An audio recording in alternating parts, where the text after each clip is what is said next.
Is it true that you're like off dating? I'm done dating. I've had it with dating. Why? I'm so curious because I feel the same way. I'm just curious. I mean, why you? Because I just find people to be insincere and not worth my time. And I enjoy my alone time and my time with my kids and my friends more. I feel like this is a phenomenon that keeps happening with women. What is Well, happening with this I phenomenon? All over the world. I just feel like I don't need another kid. And I don't need, I don't want any insincerity and baloney and game playing. And I don't know how to say this in a way that's politically correct, Yeah, go for it. but I don't feel like men are at the same place that women are right now. I just feel that the men that I'm meeting, I have really good men friends, but I just feel when it comes to emotional maturity in relationship, that men and women are seemingly in different spots. Do you And apply that like as a parent, as a woman to your son? Are you like, yes, I want to raise you in a way where you're going to be IQ, EQ, like yes, an equal to your woman, if not raising the stakes? yes. And they'll come into my room, the three of them together, and they'll start up some kind of guy conversation. And I'll be standing there and they'll go, we shouldn't be doing this in front of mom. And I say, you shouldn't be doing this in front of each other. And let's talk about it. Like, why are we having this conversation anyway? There's certain fears that boys and men have in the world today because there's certain misunderstandings about power and what it means to be masculine and what it means to be powerful and what it means to be important. So I'm trying to teach my boys that the ideas that men have passed on about what it means to be powerful and important might not be wholly correct and might not ultimately benefit them, even in relationship to each other, so that they can be more successful in their future and get the things that they want in their life. Happy, healthy relationships, success in the business, and just joy in their life.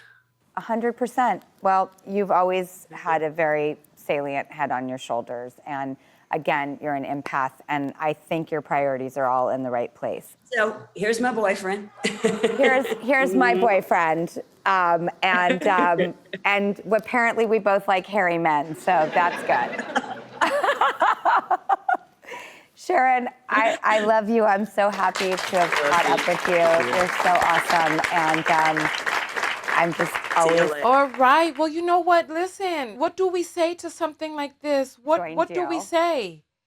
So ixnay on the part about these dogs being their men.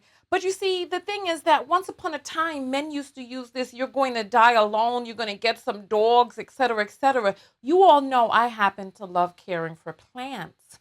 And we've had several live broadcasts about this. Like, if being with a plant is better than being with you, like a plant doesn't even talk or move or walk and it sleeps outside. But if a plant is a better option than being with you, then what does that say about you?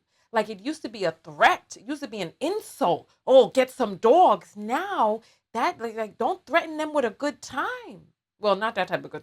Listen, women all over, of all races and ages and nationalities. You know, they say that this is the age of Aquarius, the age of things coming to pass and truth coming out. That's what they're saying. And so now we're here in a time where even a woman like Sharon Stone, remember Sharon Stone was, I don't remember the name of the movie she was in, but she was in that movie where she allegedly uncrossed her legs and the whole gamut was showing.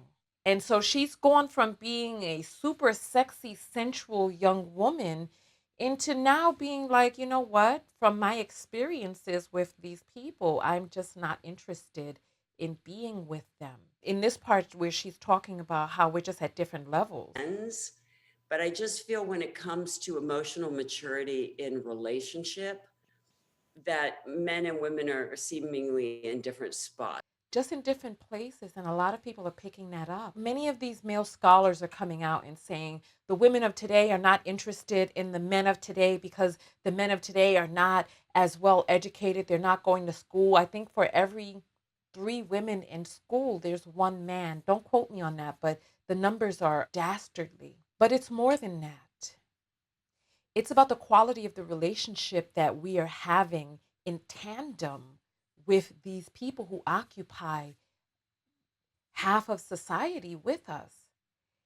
And it is seemingly just not as attractive a proposition as it was before. And they say it's because women are making their own money now. But if a woman's desperation and her inability to be able to feed and care for herself is what is going to allow you to be in a relationship with a woman, her desperation, then you really don't have much. And for far too long, there have been too many men who have been banking on that system, on the system of women's disempowerment. And now that women have their voice, now that women have their ability to govern themselves and own land and own a bank account, that's one of those talking points I brought up that other people are now speaking about. So officially, legally in the United States, a woman couldn't own a bank account until the 1960s. However, it wasn't until the Equal Credit or Equal Banking Act of 1974, it was officially being enforced for women to be able to open bank accounts. So I don't know what it is that we are going to do as a globe. I think that women have been disrespected and denigrated for far too long, and now we are pulling back our wombs. By 2030, that's 7 years, 45% of women will be single and child-free by 2030. That's what's being reported. And that's just 7 years away. And so we are constricting the population worldwide. Japan doesn't even know if they're going to be a country in 150 years because the women are having so few babies. They're not replenishing the population. And all over the world, people are starting to panic because they are dependent on us in our wombs. I even saw a video yesterday that was talking about how women go through all of this danger to have children, and then the children don't even get her last name. Even she loses her own last name. And gone are the days of the way the patriarchy used to do things. Gone are those days. It's like they are dependent on us and our wombs for the populations to replenish, for them to replicate their DNA. They're dependent on us, but they have been abusing these relationships for too long. But hey, a new day is dawn. A new day is dawn. And some people will be like, oh, it's because she's older. But no, 25 to 45%, almost half of the female population will be child-free, choosing not to have children. What are men going to do about that? What's their excuse now? At some point, they've got to look at themselves. At some point, listen, women all over the world can't be wrong. Be a part of the live show with thousands of other viewers. Go to TonyaTKO.com/text and join the text notification squad and get a text whenever I go live. Support the show and yourself, and I'll see you on the next live broadcast.